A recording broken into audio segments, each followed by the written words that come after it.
Yo, I'm Jawad, but I'm also known as Kazi.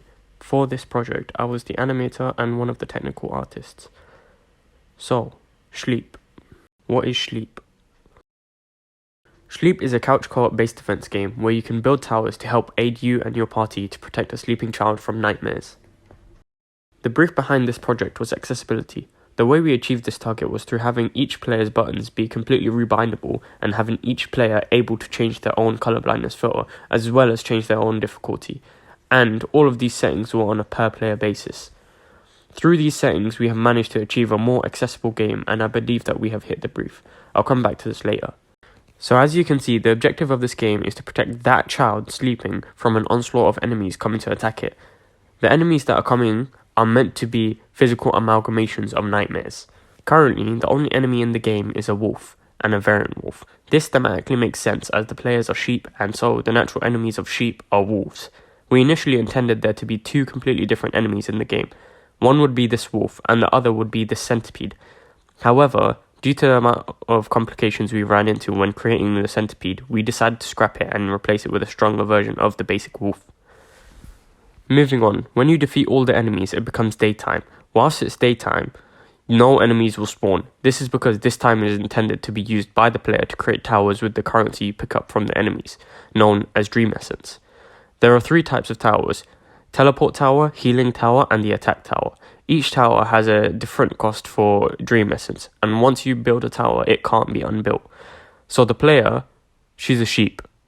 They have two attacks, a melee attack and a ranged attack. The reason she's a sheep is because what do you do before you go to sleep?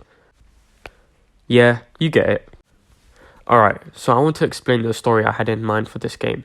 So I thought that the sheep would be protectors of this dreamscape.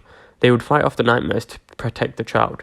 The set piece of the graves would be the older protectors. The job of protecting children in their sleep would be handed down generation after generation from sleep to sleep.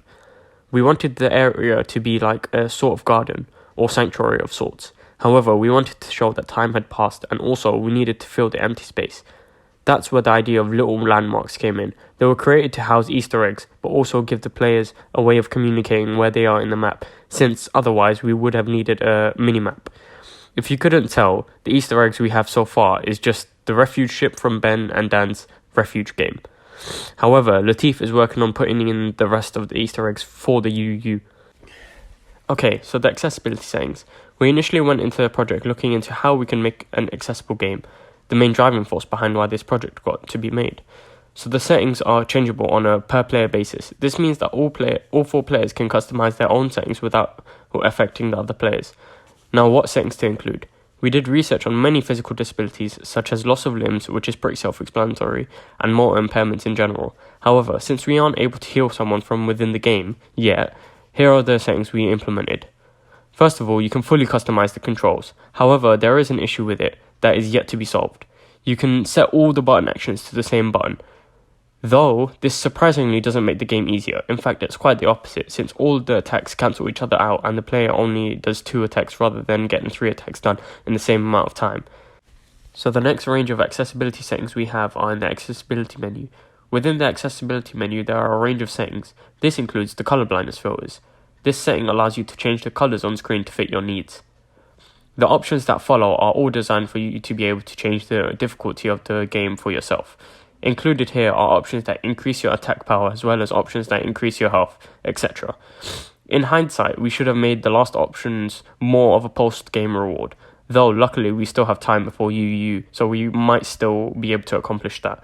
This is how we managed to successfully hit the brief, since these settings make the game more accessible to people with color blindness as well as those with physical disabilities. Not to mention there's settings to make the game easier for people who aren't good at the game.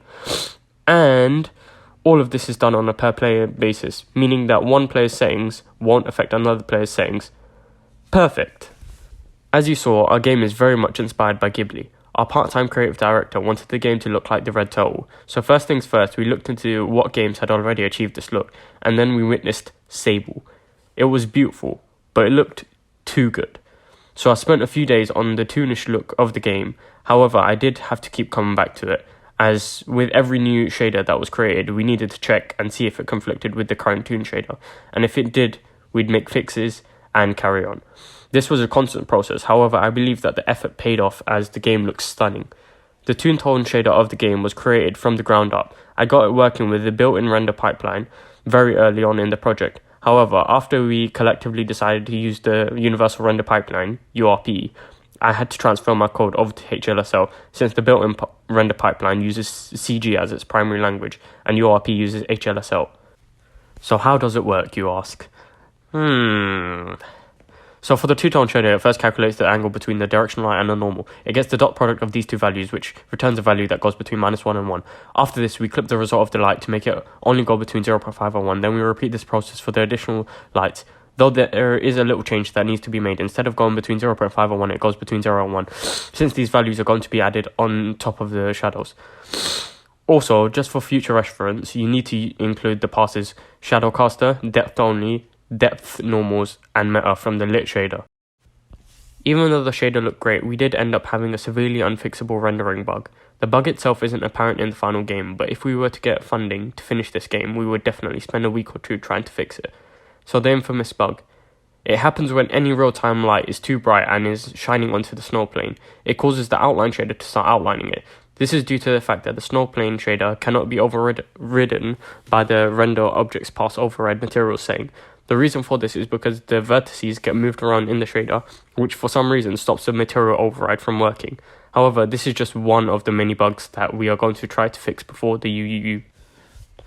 So you may be wondering how we would even go about discovering these bugs in the first place. Well, I got 3 words for you. Playtesting. So our playtesting happened closer to the end of the project and gave us a lot of valuable information. Only problem was that the information was in regards to things breaking and design oversights.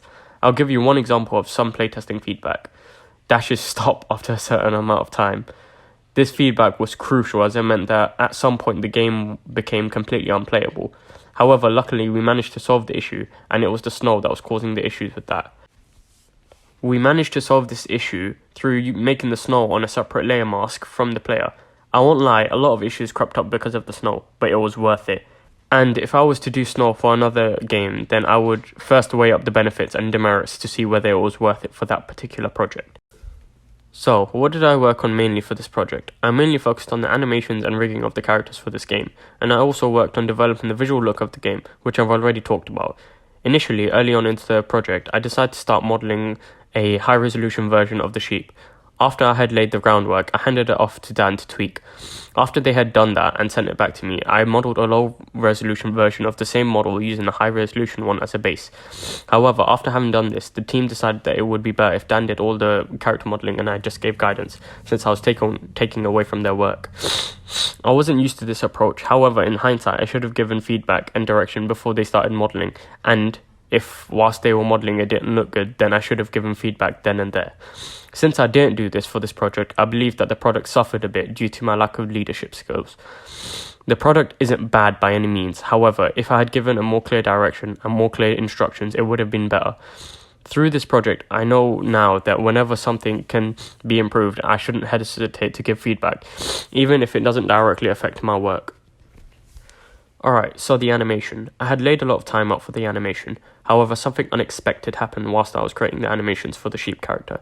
It only took a day or two to get the moving animation looking adequate. The animation looped well, and the motion of the character made it clear it was walking. This was a monumental achievement, as in the past it had taken at least a week to get a walk cycle or run cycle to look how I intended it to. Though this was proof that I was definitely getting better animation. So for this entire project, luckily the animations didn't cause me too many issues, but there was one very annoying issue that kept cropping up: cloth clipping and cloth simulation. I did begin by trying to create my own cloth simulation code, since Unity's one is very limited in the sense where even if you set up colliders, the clothing still clips into the body. If I have the chance to work on a cloth heavy game, then I will for sure be trying to create my own cloth simulation system.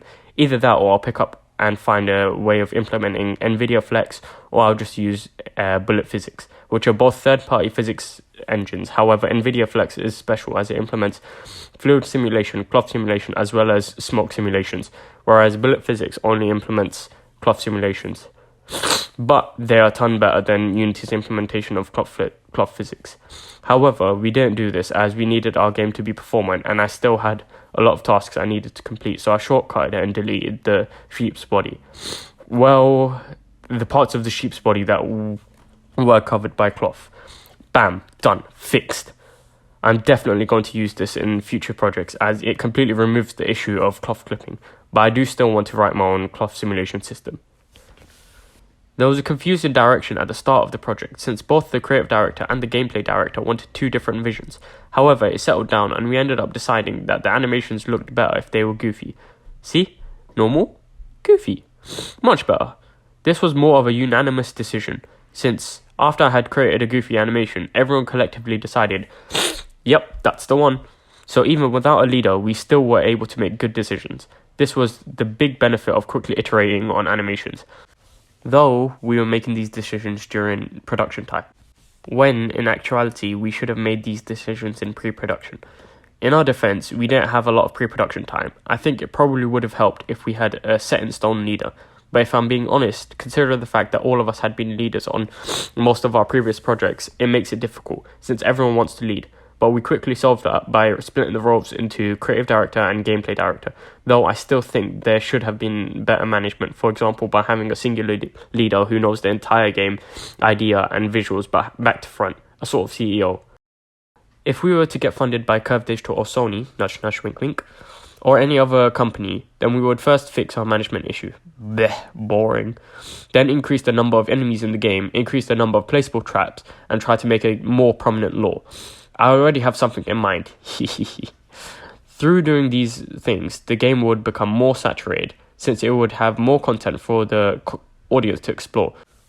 Also, it would give the player more options to work with when combating the enemies, as well as forcing them to use more varied strategies with different types of enemies. This will keep the game engaging. It would basically be Death's Door and Plants vs Zombies Garden Warfare's child had a child with Ghibli. So, a pretty awesome game. This project has been a lot of work, but also a lot of fun. I believe that we have successfully managed to hit the brief whilst still creating a fun game. I'm really happy with how the animations turned out and how the game turned out. However, we are planning on fixing a few bugs before you and adding a boss. You'll just have to wait and see what he looks like. Or you could look at Dan's director's commentary. All in all, this project has been an experience since I haven't had the chance before to work with so many talented and creative people on the same team.